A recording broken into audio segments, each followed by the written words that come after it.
BW Media, stay informed.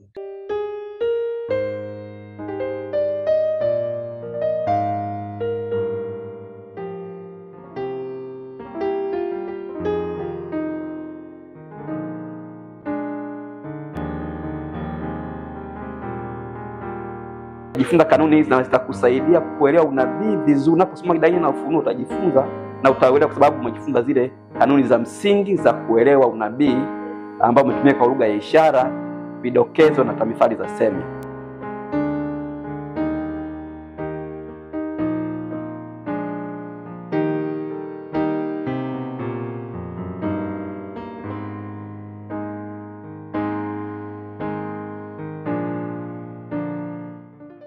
Habari mpenzi mtazamaji na msikilizaji wa BW Media, karibu tena katika mfululizo wa vipindi vyetu hivi vya mwongozo wa kujifunza Biblia kwa watu wazima, na tuko robo ya pili tukielekea katika miisho kabisa ya robo yetu hii ya pili kwa mwaka huu 2025. Na nikukumbushe tu tulikuwa na somo zuri kabisa tulikuwa tunatembea nalo robo hii ya pili. Tulikuwa tunaangalia vidokezo, tamathali za semi, ishara, jinsi ya kujifunza unabii na Biblia. Na leo mpenzi mtazamaji tuko somo la 13 tukielekea miisho kabisa ya somo letu hili na robo ya pili. Na niko na wachambuzi wangu wa masuala ya imani hapa, na niko nao baadhi tuliokuwa tumetembea wote kwa pamoja katika robo hii ya pili, na baadhi niko nao hapa, na tutaendelea kujadili lesoni yetu hii tukimalizia kuona ni vitu gani hasa tutaweza kuviangalia katika lesoni ya robo hii. Na tunapoendelea tutakuwa na somo zuri kabisa la 13 likiangalia tamathali za semi za ule mwisho. Nikukaribishe mpenzi mtazamaji uwe pamoja nasi mwanzo mpaka mwisho wa hili somo. Na utakuwa nami Miriam Esau, lakini pia leo niko na ndugu Mgisha Edwin, lakini pia nitakuwa na ndugu Devi Mwakilema, lakini niko na Pastor Paul Ndulu, lakini pia nitakuwa na Daktari Martin Maduhu. Hao wote watatuchambulia kwa uzuri kabisa mada yetu hii ya 13, somo la 13. Karibu mpenzi mtazamaji uwe nasi mwanzo mpaka mwisho wa somo hili.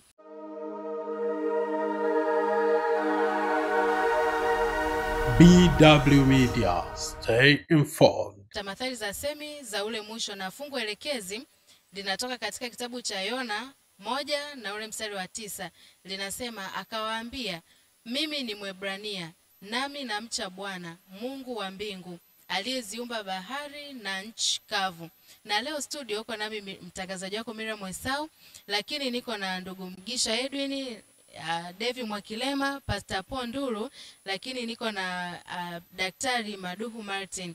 Na nikukaribisha sasa mpenzi mtazamaji, tunapoelekea kuanza lesoni yetu hii, nimkaribisha ndugu Devi Mwakilema aweze kutufungulia kwa ombi kabla hatujaanza kwa chochote. Karibu. Basi tufumbe macho tupate kuomba. Tuombe. Haleluya. Mungu wetu uishie mahala pa juu mbinguni, jina lako litukuzwe. Muda huu ni masaa tena Bwana, tunahitaji kujifunza maandiko yako matakatifu. Tunaomba Roho wako Mtakatifu akatuongoze tukapate kufikia ujuzi kamili. Ndivyo tulivyoomba katika jina la Yesu Kristo. Amina. Na nashukuru sana ndugu Devi kwa ombi hilo, ndilo linalotufungulia kipindi chetu moja kwa moja kwa kuwa tumeanza na Bwana. Na sasa nikukaribishe Daktari Martin uweze kutupa utangulizi kwa ufupi. Ni vitu gani tulivyokuwa tunaviangalia kwa robo nzima hii ya pili? Masomo tuliokuwa tunatembea nayo yote 12 na mpaka sasa tulikofikia tunapata vitu gani hasa, mpenzi mtazamaji anayetufuatilia aweze kupata kwa ufupi robo nzima tulikuwa tunaangalia vitu gani hasa? Karibu. Naam, asante. Vidokezo, tamathali za semi, ishara, jinsi ya kujifunza unabii pamoja na Biblia. Kulikuwa na mfululizo wa masomo mazuri hapo nyuma. Kwa kifupi kabisa nitakupa summary ya kile ambacho kilichojiri. Tulikuwa na somo zuri la kwanza, kanuni kadhaa za unabii. Tukaona kwamba unabii umetoka kwa Mungu na Mungu amekuwa akiufasiri yeye mwenyewe, na tafsiri zote zinapatikana katika Biblia. Na ikiwa vinapatikana katika Biblia, ni Roho mwenyewe ndiye anayeongoza katika kujifunza. Si ugumu, si visa vigumu, bali kwa msaada wa Mungu mwenyewe vinaweza kueleweka. Tukawa na somo zuri la pili lililokuwa linazungumzia msingi wa mwanzo. Tukawa tumeangalia kwamba haya yote yalijiri katika Agano la Kale, katika Mwanzo. Tangu wakati wa uumbaji vitu vyote viliwekwa bayana. Tukaangalia tamathali za Semi katika ndoa, mwanamke anapofananishwa na kanisa. Tukaona kuna kanisa safi, mwanamke aliye safi, na kuna kanisa baya lililojaa machafuko. Lakini bwana harusi akiwa ndiye Kristo, mwisho wa siku atahitaji kujitwalia bibi harusi aliye bikira na kanisa safi. Tukaja kwenye upande wa mataifa kwamba kwa kipindi tofauti tofauti mwanadamu amekuwa akijitaka kujitawala mwenyewe, lakini amekuwa akishindwa, na katika mchafuko uliotokea linakuja taifa teule la Israeli. Kupitia kwalo Mungu anaweza kujitwalia uongozi. Tukaangalia pia kuelewa kafara, tukaangalia somo zuri misingi ya unabii, tukaangalia vile vile katika Zaburi, tukaanza sasa kujifunza Biblia. Mwanzo tulikuwa tunaangalia mambo ya unabii, tukaja katika Biblia, tukaona uhusiano uliopo kati ya vitabu hivi vya ushairi, vitabu hivi vya nyimbo na sala vinavyohusiana na unabii wa Mungu. Tukaja tukaangalia tuliofikiwa na miisho, tukaangalia habari ya Ruthu na Esther, tukaona upendo wa Mungu usio kifani, mipango yake, namna ambavyo anaweza kuratibu maisha haya na ratiba kwa vipindi mbalimbali. Tukaja tukaangalia watangulizi, namna gani wale waliopitia dhiki ile ya awali, mafunzo yao, habari zao zimeandikwa ili kututia shime, kututia nguvu na kutuonyesha ukuu kiasi gani alionao Mungu na namna ya kuweza kuikabili dhahama itakavyokuwa imekuja. Hivyo tulikuwa na somo zuri kwa kweli. Ikiwa ulipitwa, unaweza kurejelea masomo yaliyopita, utaweza kujipatia mafundisho haya mbalimbali. Na tutakapokuwa tukielekea katika somo letu sasa la mwisho, tukumbuke tu kwamba tamathali, vidokezo, ishara, namna ya kujifunza Biblia na unabii, Mungu anahitaji sana tumuelewe. Na neno la Mungu ndiyo sauti pekee ya Mungu anayonena na watu wake. Tofauti na neno la Mungu, hakuna sehemu nyingine ambako tunaweza kumpata na kumjifunza kwa uzuri huyu Mungu. Asante. Na asante sana daktari kwa ufafanuzi huo mzuri. Naamini mpenzi mtazamaji kufikia hapo atakuwa amepata jambo ni vitu gani hasa tulivyokuwa tunaviangalia katika robo hii ya pili. Na nikukaribishe ndugu Mgisha uweze kutupitisha sasa katika somo letu hili la 13. Tunaloangalia tamathali za Semi za ule mwisho. Ni vitu gani sasa leo tutaenda kuviangalia katika somo la juma hili?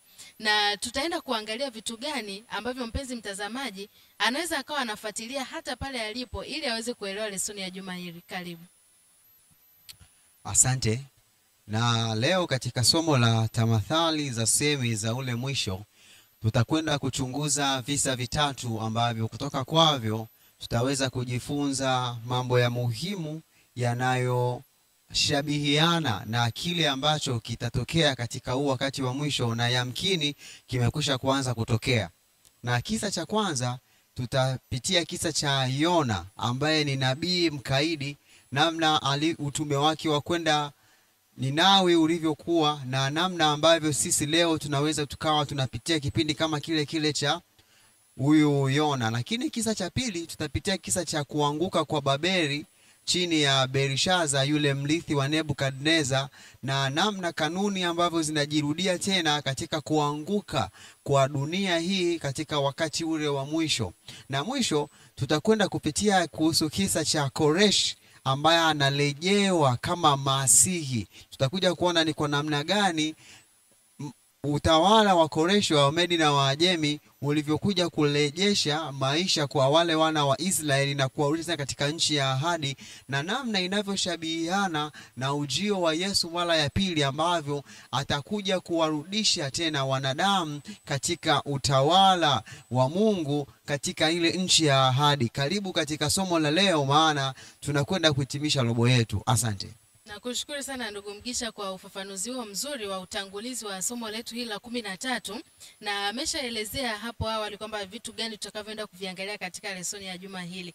Na pastor, tunapoanza tuanze na kisa cha Yona. Tunakutana na nabii mkaidi. Na nafikiri hata mpenzi mtazamaji anakifahamu kisa cha Yona vizuri kabisa.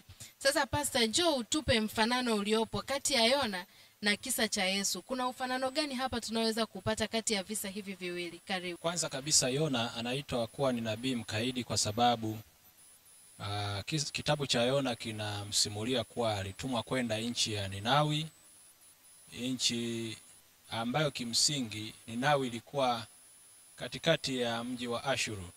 Soma Biblia vizuri na kueleza hivyo. kuwa ndani ya Israeli. Kwa hiyo sasa katika mji huo kulikuwa na kila aina ya uovu. Ukisoma kitabu cha Nahum sura ya 3 mstari wa 1 na kuendelea, utakutana na habari hizo zinazungumza vizuri.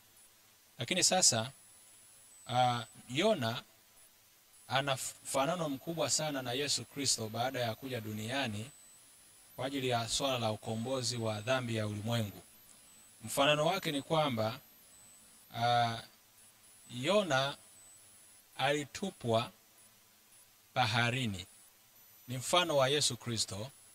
Alitupwa baharini. Alipotupwa baharini, na Mungu alikuwa ameshaandaa samaki, na yule samaki alimmeza.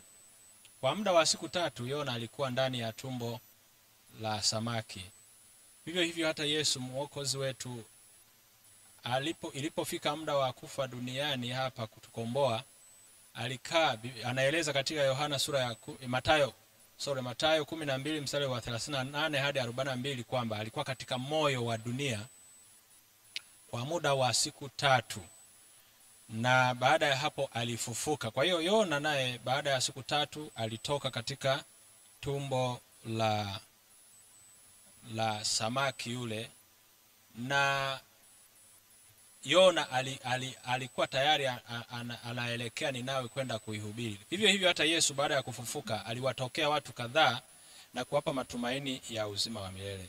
Kwa ufupi, tofauti iliyopo kati ya Yona na Yesu Kristo ni kwamba Yona panatajwa kuwa ni mkaidi, maana aliagizwa aende akakaidi, lakini Mungu alijua namna ya kumsaidia ili aweze kuenda. Lakini Yesu Kristo yeye ni kama mwana kondoo apelekwaye machinjoni.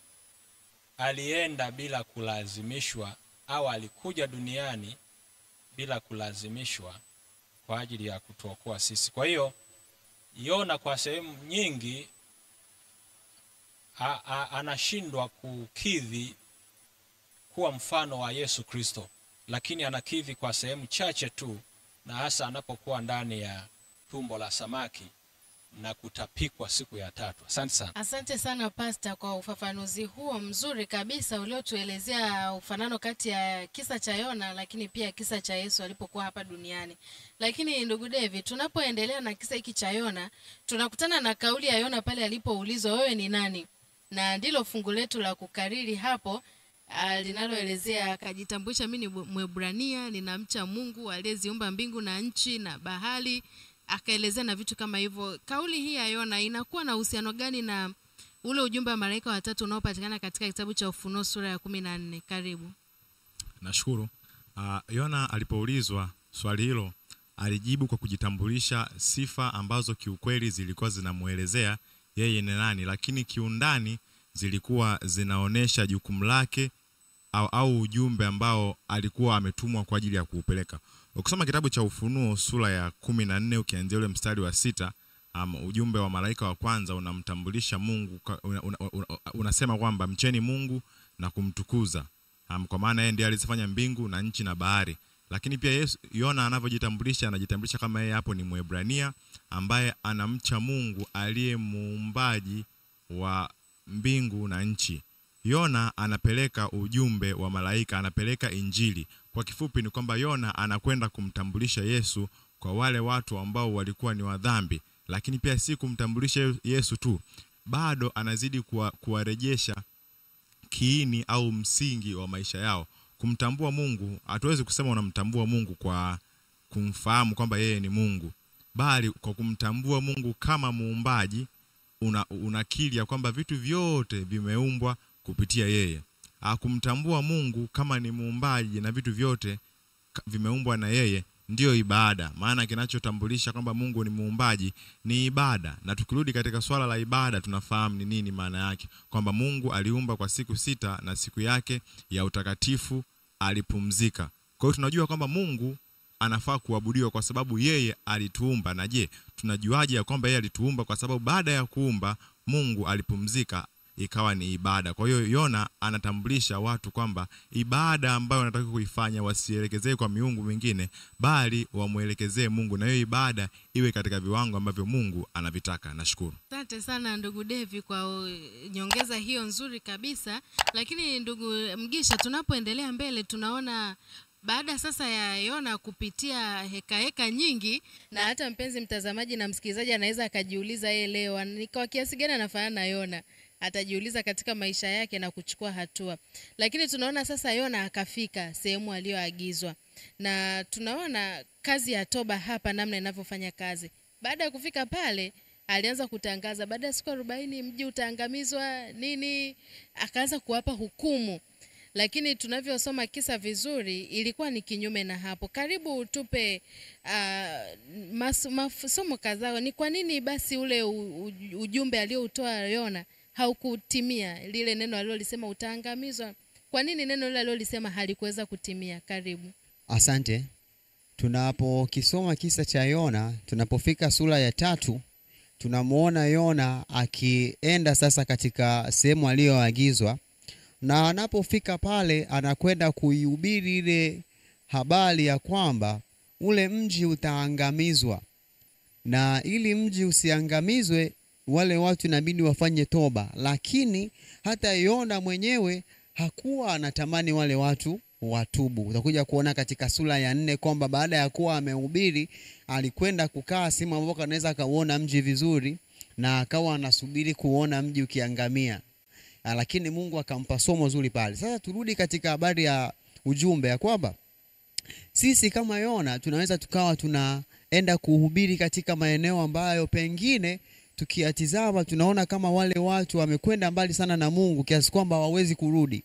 Kama ambavyo tunaona katika Ashuru ya kwamba Ashuru ulikuwa ni mji ambao umetapakaa sana na maovu. Lakini pia kulikuwa kuna kitisho ya kwamba kwa yeyote ambaye anakwenda pale kupeleka habari kama anayopeleka Yona alikuwa anajihatarishia kifo. Na wale watu wa Ashuru kuua lilikuwa si jambo la ajabu. Tena walikuwa wanaua kikatili.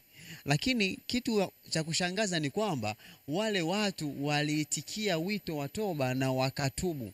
Pengine sisi leo tunatukaona kwamba huenda katika eneo fulani injili naweza ukaona kama hamna haja kuipeleka, maana wale watu uone kama watatubu. Lakini tunajifunza kwa Yona ya kwamba habari ya kutubu sio ya kwetu, lakini sisi kazi yetu ni kwenda kuipeleka injili kiasi kwamba wale watu wajue kile ambacho kinawakabili ili waweze kutubu. Na mwandishi anaeleza ya kwamba wako watu ambao watatubu. Kwa hiyo kuna watu kwa kuwapelekea neno tunawafungia milango ya kupata ile toba, lakini sisi tupeleke neno, wale watu kishasikia neno watatubu.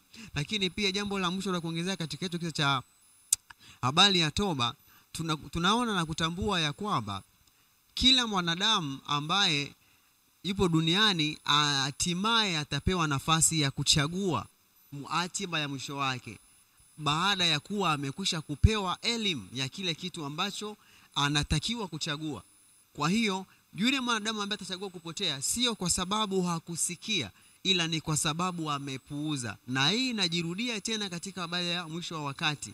Hivi leo tunanena habari tubuni, rejeeni Mungu, lakini wako ambao wanasikia na kuona kama ni sisi ni watu wachezao mbele za watu. Lakini mwisho wa siku itakuja kuamuriwa ya kwamba mlisikia lakini mkapuuza. Hivyo basi wewe ambaye unasikia leo, fanya kama alichokifanya wale wakazi wa Ashuru ya kwamba waliposikia neno walitubu. Na jambo la kufurahisha ni hili kwamba hata baada ya wakati ule waliendelea kuwa wanyoofu wa mioyo mpaka miaka mingi sana baadaye. Asante. Asante sana ndugu Mgisha kwa nyongeza, kwa ufafanuzi huo mzuri kabisa kutuelezea kazi ya toba namna inavyofanya kazi. Na kwa kweli Mungu wetu ni mwaminifu na mwenye haki. Hakika wale watu walivyosikia ule ujumbe walitubu, wakamrejea Mungu. Na hapa daktari, kama unanyongeza katika sehemu hii, unaweza kusema lakini uje utupitishe baada ya miaka mingi ya unyofu wa Ninawi tunakutana na karamu ya Belshaza, tunakutana na huyu mfalme. Tuelezee huyu mfalme alifanya nini hasa na mpaka kufikia anguko la ufalme wake. Karibu. Naam, asante. Kwa kifupi kabisa kabla tujafikia kwa Belshaza, kuna jambo la pekee ambalo natamani tuangalie katika kazi ya toba na vikienda sambamba na nabii mkaidi. Hatuwezi kutambua toba kwa undani zaidi pasipo hiki kisa cha nabii huyu. Kimekuja kutupatia taswira ya pekee sana. Mimi mwenyewe nilipata mtazamo wa pekee. Mtazamo wa kwanza ni maisha halisi ya wajumbe wa Mungu. Jue mji ule kwa kweli ulikuwa unatisha. Katika kuta zake watu walikuwa wakichorwa picha manabii waliouliwa, watumishi waliouliwa, na hii ndio ilimfanya Yona kutokutaka kwenda kule. Ni vivyo hivyo kabisa hata katika maeneo yetu ulimwenguni kwa hivi leo. Wakati mwingine wajumbe wa Mungu wanashindwa kwenda sehemu kutokana na kwamba kuogopa maovu yaliyoko kule. Na kitu cha pekee kinakuja kuonekana. Kisa kinasema Yona anaacha kule, anaenda Tarshish, anamezwa katika samaki siku 3. Pastor ameelezea vizuri hiyo, kushukuru kama Kristo naye alivyo kufa kwa siku 3 kisha akafufuka. Lakini kuna kitu cha pekee hapa. Wakati Yona analia kwa ajili ya dhambi zake yeye mwenyewe, Kristo alilia kwa ajili ya dhambi za watu wote. Na wakati Yona yupo tayari ameupeleka ule ujumbe kwa watu, hukumu ile inabatilishwa mbali, ndipo inakuja kazi ya toba. Kazi ya toba hiyo utaikuta vizuri zaidi katika kitabu kile cha Yeremia 18 fungu la 7 mpaka la 10, wakati neno la Mungu linaposema, ikiwa taifa nililopanga kuliangamiza likijinyenyekeza kwa kutubu, kwa kuugua, nitaondosha uovu huo. Na lakini ikiwa taifa nilokusudia kuliinua lisipo enenda sawa sawa, basi halitoinushwa. Hivyo kazi ya toba ipo kwa ajili ya kitu kimoja peke yake: kumtoa mtu maovuni, kumtoa mtu katika dhambi na kumuelekeza kwa Mungu. Ikiwa atafanya hivyo, mtu huyo ana nafasi kwa Mungu. Na ndio maana mji ule haukuangamizwa. Na Yona alifadhaika. Tunaweza kufadhaika wakati mwingine, lakini rehema za Mungu zipo pamoja na watu wake wanapoamua kwa dhati. Na nitakueleza kwa ufupi toba halisi inachofanya. Kwanza, inajutisha nafsi. Unaona ubaya ulioufanya, unaomba sasa msaada kwa Mungu. Na mara baada ya pale, kisa kinasema kwamba baada ya miaka 150 pale baadaye, Ninawi ndipo inakuja kuangamizwa, kutokana na kwamba kwa wakati ule mwanzo walifanya toba, lakini baadaye wakaendelea na uovu huo. Sasa katika maisha yetu halisi ya leo tunaona nini? Kuna vitu ambavyo Mungu kimsingi anaweza tunasema kubuy time, kuongeza muda. Ndio maana Petro anasema Bwana akawi kuitimiza ahadi yake, ila kutaka kwenu kutubu. Na sio kwamba kutokutubu kwako ndipo kunafanya asitimilize, hapana. Tuwe na angalizo hilo. Watu wengine wanaweza kusema anasubiri watu watubu ndipo arudi. Kitu cha pekee ambacho Mungu aga ana act mara moja, anachukua hatua za haraka, ni kwa upande wa tumaini. Kuja kwa Yesu hapa duniani ilikuja pasina taarifa. Kuja kwa Yesu mara ya pili kutakuja pasina taarifa, kwa kuleta tumaini kwa ulimwengu. Kitu chochote kile cha tumaini, Mungu hawezi kusubiria, Mungu hawezi kugonjea. Ila toba kwa mdhambi kupata nafasi kwa Mungu, hakika Bwana anaweza kuchukua wasaa wa kumngojea. Sasa kalamu ya Belshaza. Viko vitu 4 vikuu ambavyo tutaangazia katika karamu hii ya Belshaza. Kisa kinatuambia katika Danieli 5 sura 4 zile zilizotangulia, kuna habari za baba yake Nebukadreza. Aliweza kumtambua huyu Mungu. Katika sura ya 4 anakiri na anasujudu, ananyenyekea, anatembea kwa miguu kwamba Mungu ndiye mfalme wa wafalme. Belshaza anaibuka, anatumia vyombo vilivyotoka katika mji wa Mungu. Fundisho la kwanza ni kwamba kusahau pale ambapo matendo makuu ya Mungu anapokuwa ameyafanya. Huwa kuna kusahau katika maisha yetu ya kila siku. Kipindi ambapo tunajisahau hata kidogo, ndipo dhahama, adhabu ya Mungu inapoweza kutokea. Na ndivyo ambavyo atakavyokuja. Watu dunia itakuwa imejisahau, lakini kufumba na kufumbua atakuja. Kitu cha pili ni uchaguzi. Belshaza alijua kabisa yale aliyotokea, alijua kabisa baba yake alivyopitia, lakini aliamua yeye mwenyewe ili kufanya kile. Na uchaguzi, wakati mwingine tunajua Mungu ni nani, tunafahamu kabisa kitakachokuja, lakini bado tuna nafasi ya kuchagua. Tuwe makini na uchaguzi wetu tunaoufanya. Lakini kuna namna ya pekee sana ambayo inaweza kutusaidia pale tutakapokuwa tunafanya uchaguzi wetu, na namna hii utaipata katika Kumbukumbu la Torati 6 fungu la 5 mpaka la 7 pale anaposema mpende Bwana Mungu wako, isiondoke katika mkono wako. Kile unachokifanya, sheria ya Mungu isiweze kuondoka, ili chaguzi utakazozifanya ziwe na manufaa. Lakini moyoni mwako, katika miimo ya milango yako, pale ambapo unaishi, pale ambapo unakaa kwa wingi, sheria ya Mungu isiweze kuondoka, ili chaguzi zako za maisha yako ya kila siku viweze kuwa zenye kumfurahisha Mungu, ili usiweze kukutwa na ule uangamivu.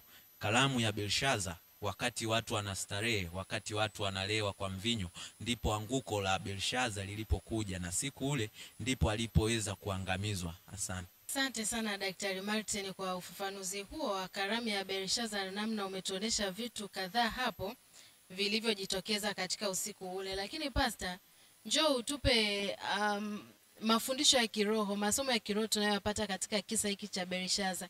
Ni vitu gani hasa sisi kama Wakristo wa nyakati hizi za mwisho tunaweza kujifunza kutokana na kisa hiki? Karibu. Wakati huu wa siku za mwisho, kutokana na kisa hiki cha karamu ya Belshaza, tunaweza kujifunza mambo kadhaa. Moja, Belshaza wakati tukio hili linatokea alikuwa amelewa, na Yesu ameonya ulevi siku za mwisho. Anasema kama ilivyokuwa wakati ule wa Nuhu, watu walikuwa wakila na kunywa, wakioa na kuolewa. Swala la kunywa anaposema Yesu ni swala la ulevi, sio kunywa maji au kunywa kinywaji kingine chochote kizuri.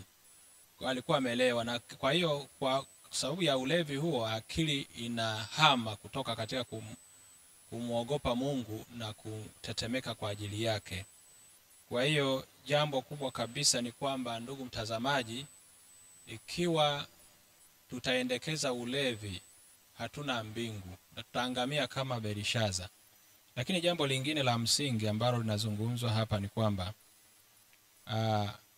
huyu mtu alikuwa na nuru ambayo alijifunza kutoka kwa baba yake na kwa wengine waliotangulia, na alikuwa anajua kwamba Mungu wa mbinguni anataka nini, lakini kwa ushupavu aliyatenda yote hayo kwa kuchukua vyombo vitakatifu na kuvitumia.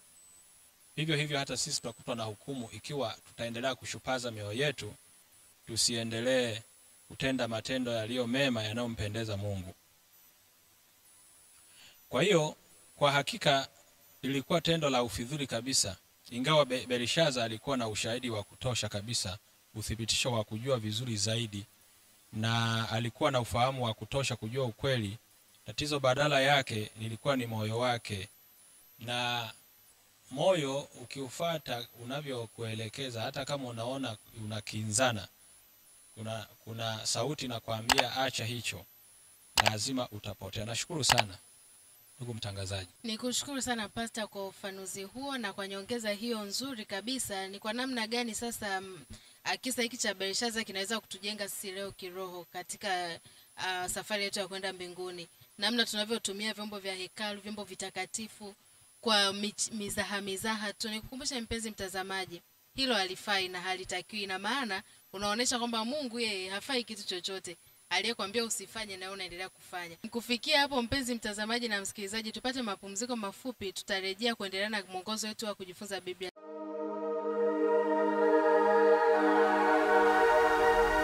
BW Media, stay informed. Nikushukuru mpenzi mtazamaji na msikilizaji kwa kuendelea kwa pamoja nasi, na sasa tumerejea tukiendelea na mwongozo wetu wa kujifunza Biblia tukiwa somo la 13. Nikukumbushe ndilo somo la mwisho kabisa kwa robo hii ya pili kwa mwaka 2025. Na kuna baadhi ya vipengele tulivyokwisha kuviangalia, tukiangalia kisa cha Yona, na tunaendelea mbele sasa. Tumemwangalia mfalme Belshaza, namna alivyofanya kwa vitu vitakatifu ambavyo Mungu aliviweka wakfu. Na tunapoendelea mbele sasa, mpenzi mtazamaji na msikilizaji, nikukumbushe tu kama una maoni, una ushauri, usisite kututumia kwa namba zinazopita chini ya screen yako hapo, nasi tutafanyia kazi kwa ajili ya kuboresha kipindi hiki. Na tunapoendelea, ndugu Devi, tunaona mji wa mojawapo ya uimara wa mji wa Babeli ilikuwa ni ule mto Frati uliokuwa unapita pale. Walikuwa wanapata maji kwa muda wote. Na tunapokuja kusoma visa vya Biblia tunaonesha huu mto ulikauka. Na sasa uje utuambie ulikauka kwa sababu gani, na kuna ufanano gani unaopatikana tunapozingatia kusoma katika kitabu cha Daniel sura ya 5, lakini tukija kusoma kitabu cha Ufunuo sura ya 16, tunapata ufanani gani hapa, baadhi ya mapigo ya Ufunuo lakini pia na kisa cha anguko la Babeli? Karibu. Mto Frati. Nchi ya Babeli ilikuwa iliamini imejiimarisha katika mfumo mzima wa kiuchumi, lakini pia na kiutawala au kiulinzi. Moja kati ya vitu ambavyo waliamini kupitia kwavyo watakuwa imara katika vipengele hivyo ilikuwa ni mto Frati. Tunasema historia imeandika inasema mto Frati ulikuwa ni mto mkubwa, jambo la kwanza, lakini pia ndio uliokuwa umepita chini ya kuta za mji wa Babeli. Lakini pia mto huo ulitumika kwa kazi nyingi. Ulitumika kwa ajili ya kusambaza maji, lakini pia kwa ajili ya shughuli zingine za usafirishaji na kilimo.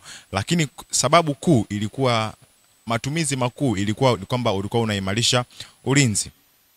Kwa hiyo kwa kupitia huo waliamini kwamba hawataweza kuvamiwa na adui yoyote, kwa sababu endapo adui atahitaji kuwavamia, ilimpasa kuweza kupita katika huo mto, na kuweza kupita katika huo mto ni kitu ambacho kilikuwa kinaaminika hakiwezekani. Lakini jambo la kushangaza, ukisoma kitabu cha Danieli sura ya 5 ukianzia ule mstari wa 18 mpaka wa 31, inaonyesha usiku ule ambapo mfalme Belshaza alipokuwa akilewa, kama ambavyo wachambuzi waliopita wameongelea, akachukua jukumu la kwenda kuchukua vyombo vya hekalu ambavyo vilikuwa ni vya wana wa Israeli na kuvitumia katika shughuli zake za kuabudu miungu ya kidunia, akionyesha kwamba hata hiyo Mungu wenu mnayemtumikia mbinguni si kitu kulinganisha na miungu tulionayo. Usiku huo ndipo ambapo mfalme wa Wajemi na wa Medi na Wajemi alikuwa anaitwa Korash, ndipo alipotumia upenyo huo kwa ajili ya kuweza kupita. Na jambo la kushangaza ni kwamba katika mto ule Frati ambao waliamini kwamba hamna mtu anaweza kapita, ambao waliamini kwamba ndio ulinzi wao mkuu, ndipo hawa jamaa walipopita. Kwanza walichepusha maji, ule mto ukakauka na wakapita. Jambo la kusikitisha ni kwamba walivyoingia upande wa ndani hawakukuta askari wala hawakukuta ulinzi wowote, kwa sababu wale jamaa waliamini kuwa na ule mto iliwatosheleza kiulinzi. Si hivyo tu, pia hata wakazi wa nchi hiyo ya Babeli hawakuweza kuchukua tahadhari zozote, kwa hiyo hawakutambua hata kama kwamba wamevamiwa katika siku ile. Na baada ya hapo uangamivu ulifuatia. Lakini pia si hivyo, ukisoma kitabu cha Mathayo sura ya 24 mstari wa 42 mpaka 43, anasema, kesheni basi, kwa maana hamjui ni siku ipi atakayokuja Bwana wenu. Lakini fahamuni neno hili ya kwamba mwenye nyumba angalijua ile zamu mwivi atakayokuja, angalikesha, wala asingaliacha nyumba yake kuvunjwa. Watu wa Babeli waliamini katika jeshi lao, waliamini katika mto Frati, waliamini katika utendaji wao wa kibinadamu, kiasi kwamba hawakuimarisha ulinzi wowote katika kuta za mji wao. Uangamivu ulifuatia. Kitabu cha Ufunuo sura ya 16 ukianzia mstari wa 12 mpaka wa 19, anaelezea kipindi mapigo yatakavyoanza kushuka, mapigo 7 siku za mwisho. Lakini anatanguliza kwamba mto Frati ulikauka kwanza, alafu mapigo yakafuatia. Nini maana yake? Wakati fulani katika maisha inawezekana kuna vitu ambavyo tunaviamini, kuna vitu ambavyo tunavitegemea, vile vitu ambavyo tunaamini kwamba kupitia hichi kitu mimi siwezi kudhurika, mimi siwezi kupata madhara aina yoyote.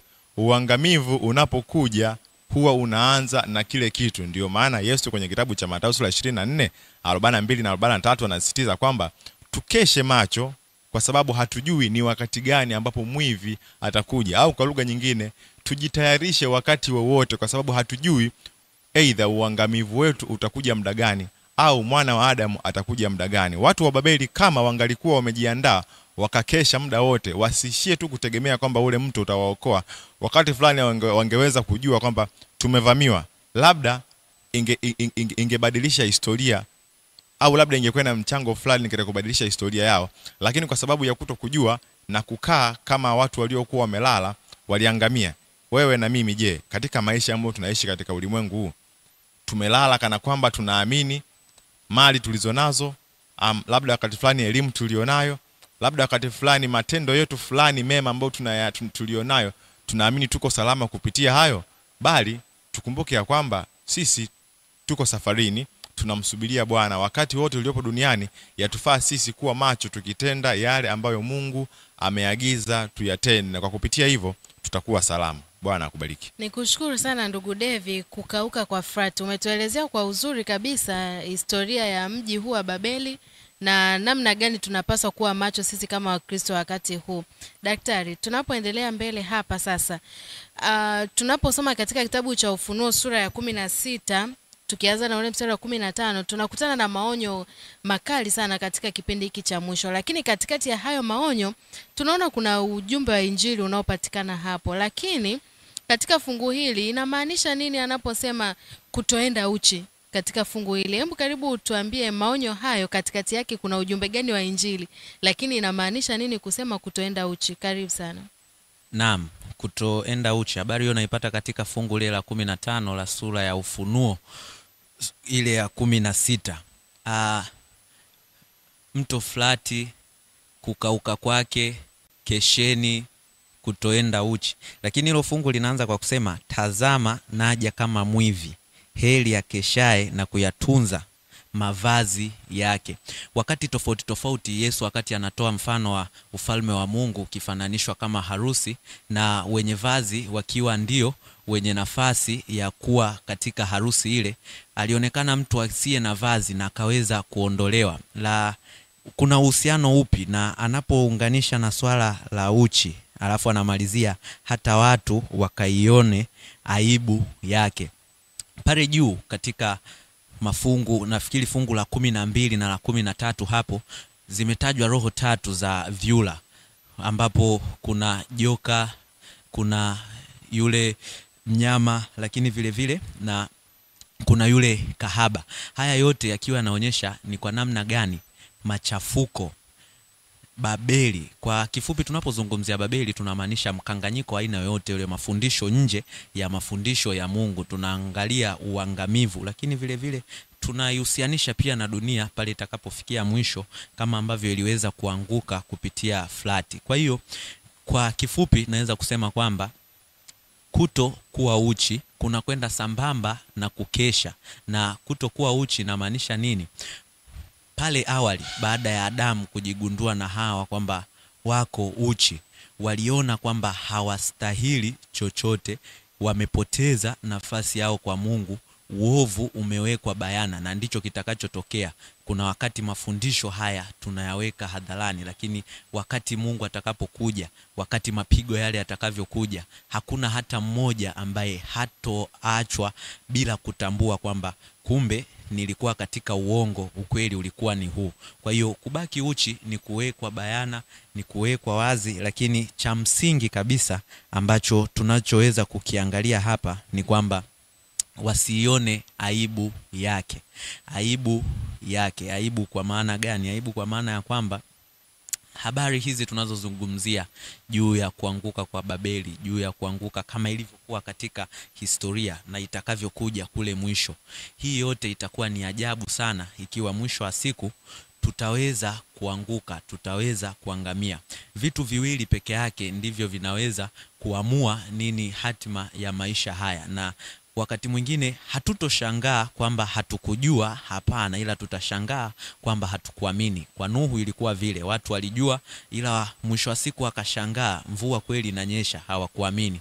Kwa Sodoma vivyo hivyo, na kwa mwisho wa ulimwengu kwa Babeli wakati wanasherekea vivyo hivyo. Kwa hiyo sote tuna taarifa, sote tuna habari hizi njema, sote tuna mafundisho ya kweli, tunayajua mafundisho ya uongo, lakini mwisho wa siku taharuki itaweza kutuzukia. Jambo la msingi tukeshe ili tusiweze kustajabu. Asante. Na asante sana Daktari Martin kwa ufafanuzi huo mzuri kabisa. Umetuongezea nyama hapo katika kisa hiki cha kukauka kwa mto Frati. Na tunapoendelea mbele sasa, ndugu Mgisha, tunaona hapa kuna kisa cha Mfalme Koreshi ambaye anafananishwa na Masihi, lakini kiuhalisia Biblia imesema na mwandishi anasema kiuhalisia si kweli, lakini imetolewa tu kama mfano wa Mwokozi.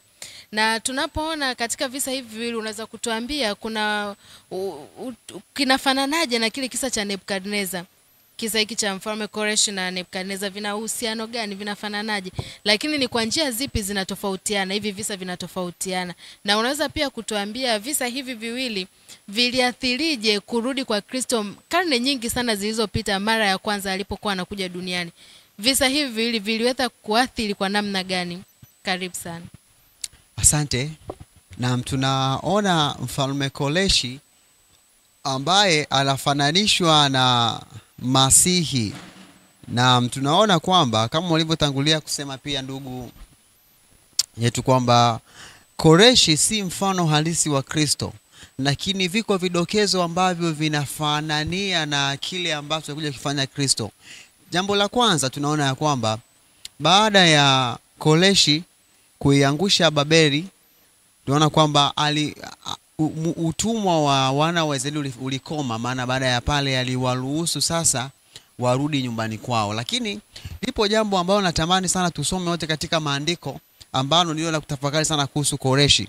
Ni Mambo ya Nyakati 36 fungu la 22 na 23. Tunasema kwamba ikawa katika mwaka wa kwanza wa Koreshi mfalme wa Uajemi, ili kwamba neno la Bwana lilolisema kwa kinywa cha Yeremia lipate kutimizwa, Bwana akamwamsha roho yake Koreshi mfalme wa Uajemi, hata akapiga mbiu katika ufalme wake wote.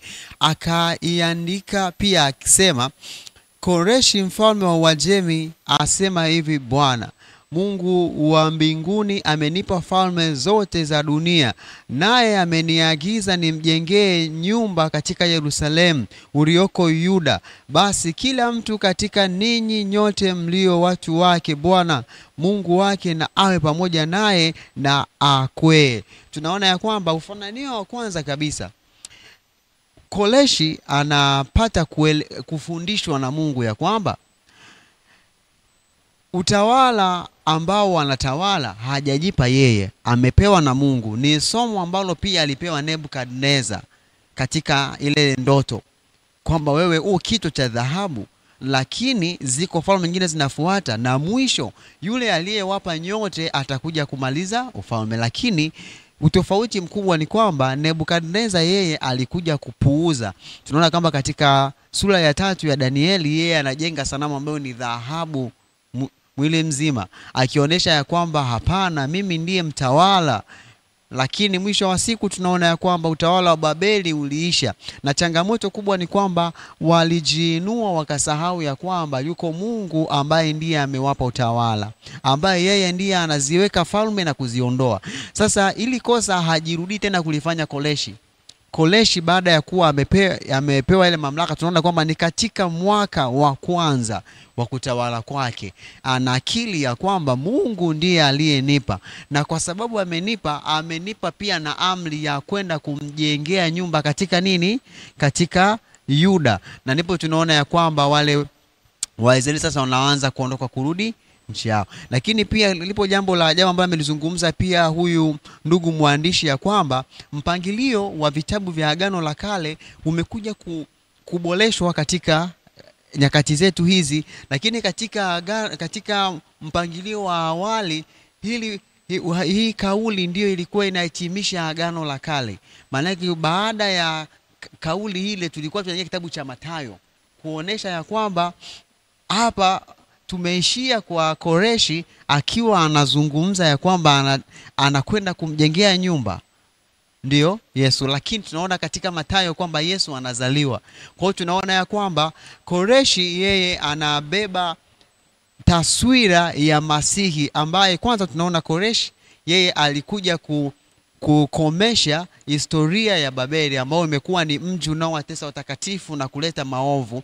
Lakini pia jambo la pili tunaona ya kwamba Koreshi aliwasaidia wale watu wa Mungu kuingia katika nchi ya ahadi. Ni hivyo hivyo kwa Yesu Kristo kwamba atakapokuja atakuja kukomesha utawala wa Babeli. Tunaona kwamba katika Ufunuo 17 anaweka ile maangamizi ya Babeli, yule mkuu mama wa makahaba, si ndio? Lakini tunaona kwamba kuanzia Mwanzo 18 mpaka 24 tunaona kwamba anawarejesha wale watu wa Israeli katika nchi ya ahadi. Kwa hiyo Koreshi anaashiria kwa namna fulani utawala wa Yesu ambaye atakuja kama Masihi, ambaye ashazaliwa, akaishi, amepana, atarudi.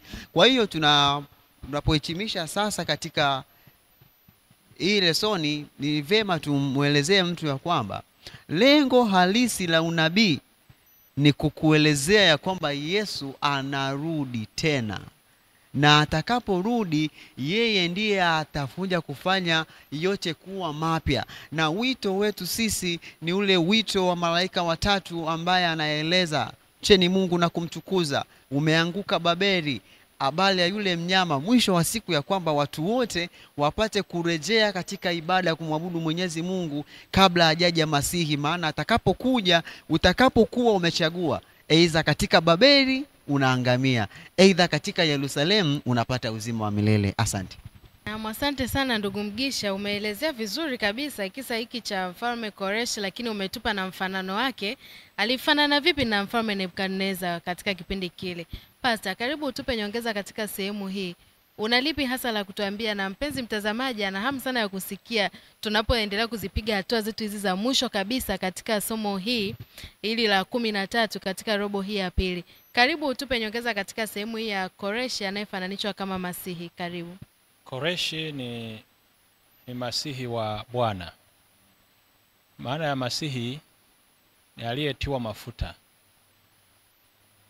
na Mungu mwenyewe ndiye anamtaja kupitia manabii wake kuwa ni Masihi. Kwa hiyo moja ya mfanano wa Koreshi ni kwamba kwa kuwa yeye ni Masihi wa Bwana, Yesu Kristo naye anapokuja duniani anaitwa ni Masihi, mtiwa mafuta. Lakini Koreshi Mungu anamwamsha roho yake kusoma kitabu kile cha Ezra kwa ajili ya kutenda mapenzi yake, kwa ajili ya wana waweze kutoka nchi ya utumwa. Baada ya miaka 70 wanarejea katika nchi yao na huduma ya hekalu inaendelea. Lakini Yesu Kristo pia naye anapokuja duniani anajazwa Roho Mtakatifu, anatenda mapenzi ya kurejesha ulimwengu kutoka katika dhambi kwenda katika haki. Koreshi pia ni mfano wa Kristo, kwa maana angalia kilichotokea. Alichepusha ule mto kwenda nje kutoka kuingia ndani ya ngome ya Babeli. Ukisoma kwenye Ufunuo sura ile ya 16 mstari ule wa 12, Biblia inasema maneno haya kwamba Ufunuo 16:12, andiko linasema, na huyo wa sita akakimimina kitasa chake juu ya mto ule mkubwa Frati, maji yake yakakauka, ili njia itengenezwe kwa wafalme watokao katika mawio ya jua. Wachambuzi wa fungu hili wanaeleza ya kwamba hawa wafalme wanaotoka mawio ya jua, wanaotoka mashariki, yani wanafananishwa na Mungu mmoja katika nafsi tatu. Anapokuja siku ya kwenye hili pigo la sita litakapopigwa, ndipo yatakuwa ni maandalizi ya Mungu kuujia ulimwengu na kuuhukumu. Yesu Kristo mwenyewe atashuka kutoka mbinguni kwa uwezo mkuu na majeshi ya malaika. Koreshi anakuja anakausha mto. Na kama mnavyojua kwamba maji kwenye unabii yanafananishwa na nini? Umati wa watu. Kwa umati wa ulimwengu utakaushwa au utaondoka, maana dunia itabaki tupu. Kwa hivyo Koreshi kama Masihi anatenda kazi kubwa ya kukausha mto, lakini Kristo yeye mwenyewe atakapokuja, ulimwengu huu utatoweshwa, na kwa hiyo hakuna kitakachokuwa kimebaki kikiwa salama. Lakini tu niseme la mwisho kwamba pamoja na haya yote yaliyofanyika kupitia Masihi huyu, ni kwamba mwandishi ametupa angalizo kwamba tuwe waangalifu kwamba hakuna mfano unaolingana kikamilifu na halisi kumchukua Koreshi kuwa mfano mkamilifu wa kumlinganisha na Kristo. Bado kuna mapungufu mengi yako kwake, maana Yesu ndiye mwana kondoo asiye na ila wala dosari. Asante sana. Nikushukuru sana Pastor kwa nyongeza hiyo nzuri kabisa. Na mpenzi mtazamaji na msikilizaji, hivi ndivyo tunavyoelekea miisho kabisa ya lesoni yetu hii ya robo ya pili, tukiwa na somo zuri la 13, tutakuwa tunazungumzia tamathali za semi za ule mwisho. Na tunapoendelea hapa miisho kabisa, tunaenda matumizi maishani sasa. Ni vitu gani daktari tunavyoweza kuvitumia katika maisha yetu? Na ukija kujibu swali hili kwamba inavutia kiasi gani Mungu alivyomtumia yule mfalme pagani kabisa ili kutimiza mapenzi yake, na sisi leo tunaweza kujifunza nini kulingana na masomo haya yote tuliyoyapata katika somo hili? Lakini katika robo hii yote tunaweza kutoka na matumizi gani maishani mwetu, hasa katika upande wetu wa kiroho? Karibu. Naam, nikianza na swali ulilouliza, Isaya 45 fungu la kwanza. Haya ndiyo Bwana amwambiayo Koreshi masihi wake, ambaye nimemshika mkono wake wa kuume ili kutiisha mataifa mbele yake, nami nitalegeza viuno vya wafalme ili kufungua milango mbele yake, hata malango hayatafungwa. Kwa nyakati tofauti tofauti Mungu amekuwa akitumia watu wa mataifa wapagani kabisa ili kuweza tu kuonyesha makusudio yake kwa Mungu. Na hii inatupa taswira ya namna gani? Hii inatuonyesha ni kwa namna gani Mungu amekuwa akijihusisha sana na mambo ya mwanadamu, hata nje ya wanadamu wenyewe ambao wanajiona kwamba wenye haki sana. Na wakati napitia documentary fulani ya Putin, mtu mmoja akaeleza kwamba hata ile vita ambayo inaendelea ilikwisha kumalizika katika ule mwaka wa kwanza, tusema, kwa kuwa tatizo la uovu bado lipo linaendelea, na wakawa namhusisha kama na mtu anayetumika hata huenda na mkono wa Mungu. Hilo hatujui, halijathibitika. Kwa hiyo Mungu anatumia watu mbalimbali, viongozi wakubwa, hata wanaoonekana ni wapagani kabisa, kama alivyofanya kwa Koreshi. Lakini cha pekee sana katika Koreshi ni kwamba kwa kuwa alienda kinyume na Babeli, alipatia katika mwaka ule wa 538 mara baada ya kupindua Babeli, ndipo Israeli ikawa huru, kitu ambacho ndicho Masihi alichofanya kwa mwanadamu baada ya kumweka huru dhidi ya dhambi. Ndio maana anafananishwa. Mungu anatumia mifano mbalimbali, lakini kitu halisi hakiwezi kikawa mfano asilimia zote, ila mfano unaweza ukakaribiana na kitu kilicho halisi. Mwana-kondoo, mambo ya tuliona Boazi vile vile alitumika kama Masihi, tukaja tukamuona Koreshi leo. Kuna vitu mbalimbali, hivi vyote vinaonyesha ni mifano ambayo inatumika, lakini cha msingi kitu halisi ni Mungu mwenyewe na upendo wake. Sasa tujifunze nini?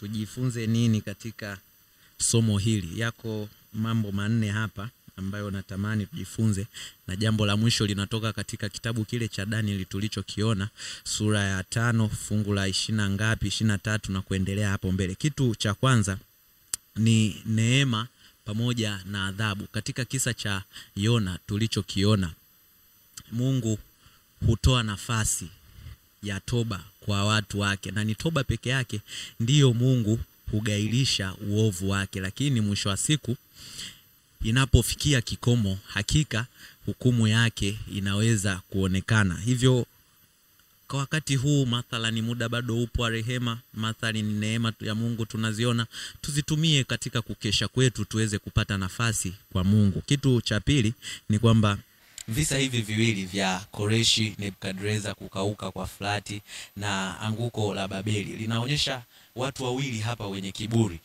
Duniani hakuna aliye msafi, wote tuna tatizo hili la uovu. Lakini tazama, kwa Nebukadreza mwisho wake ulikuwa mzuri, lakini kwa Koreshi ulikuwa mbaya. Hii inatuonyesha nini? Kwamba tunaweza tukawa katika jamii ya watu wote tukajiona kama tuko sawa, lakini mwisho utakuwa upi? Je, utakuwa mzuri au utakuwa mbaya? Tujitahidi, licha ya kwamba uovu na dhambi zipo nyingi duniani, lakini neema ya Mungu ikawe nafasi ya sisi kuokolewa. Kitu cha pili ni ufalme wa Mungu ni wa nani? Ufalme wa Mungu ni wa watu wote, ameuweka wazi kwa watu wote, sio tu wa Israeli bali hata wa mataifa pia.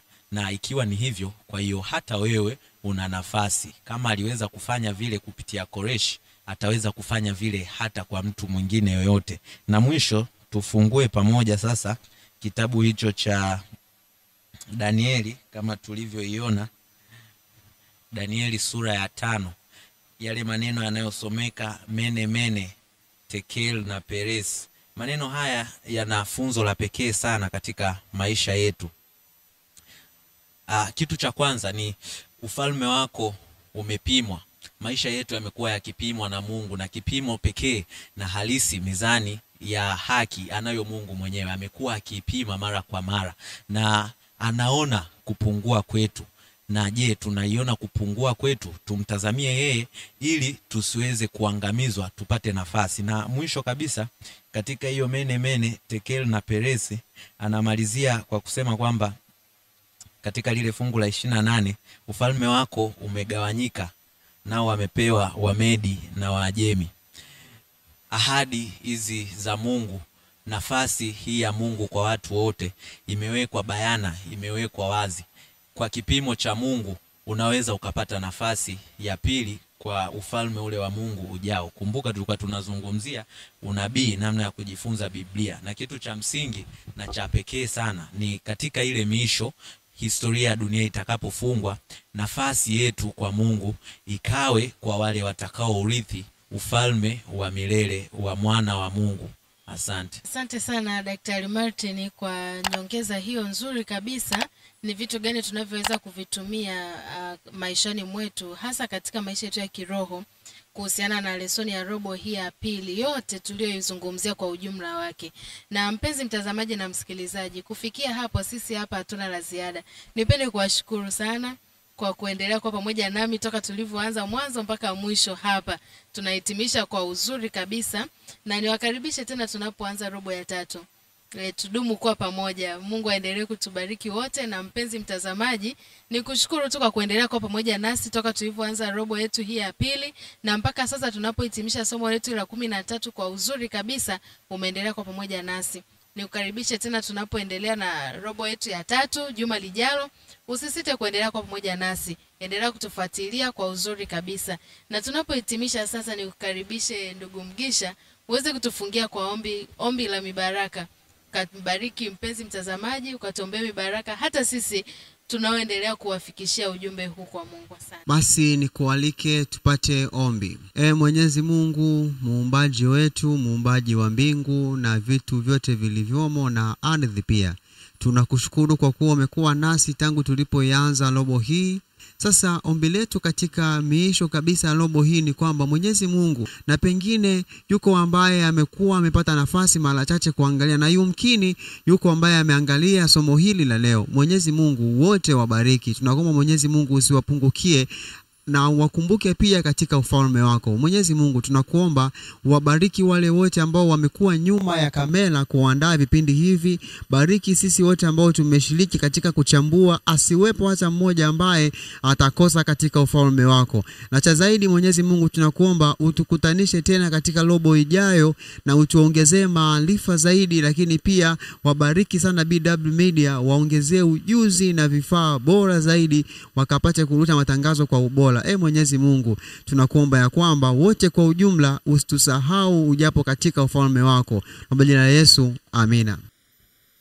Na mpenzi mtazamaji na msikilizaji, hivi ndivyo tunavyohitimisha kwa kishindo kabisa lesoni yetu hii ya robo ya pili kwa mwaka 2025 katika somo la 13. Tulikuwa na somo zuri, lilikuwa linaangalia tamathali za semi za ule mwisho. Nikukaribisha tutakapoanza somo letu la kwanza katika robo ya 3 kwa mwaka 2025, uendelee kwa pamoja nasi ukitufuatilia kwa uzuri kabisa. Na kama tu hujasubscribe hapo, nikusihi uweze kufanya hivyo ili uwe wa kwanza kupata matangazo yetu tutakapoyaweka hewani. Lakini pia unaweza kushare na kulike ili wengine wanapoona matangazo haya waweze kubarikiwa pamoja nawe.